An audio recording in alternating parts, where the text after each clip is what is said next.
Welcome to MRG flakes. Honda highness CB350 DLX வேரியண்ட்டில் புதுசாக ஒரு colour launch பண்ணியிருக்காங்க. அந்த கலர் பேர் பார்த்திங்கன்னா மேட் மேசிவ் கிரே கலர். அந்த கலர் பார்த்திங்கன்னா சூப்பராக இருக்குங்க, நல்லா மாசாக தாங்க இருக்குது.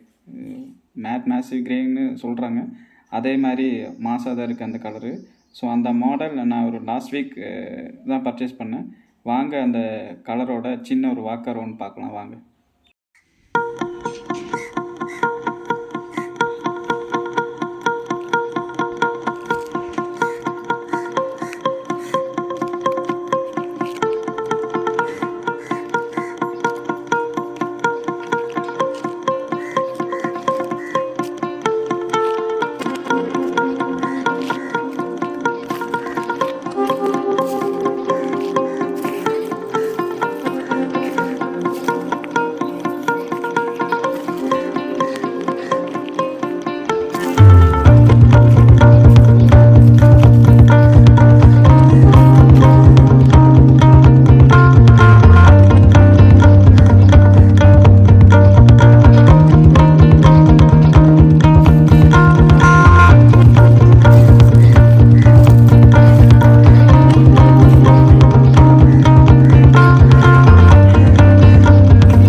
அடுத்த வண்டியை பற்றி என்ன வீடியோ பண்ணலான்னு கமெண்டில் மென்ஷன் பண்ணுங்கள்.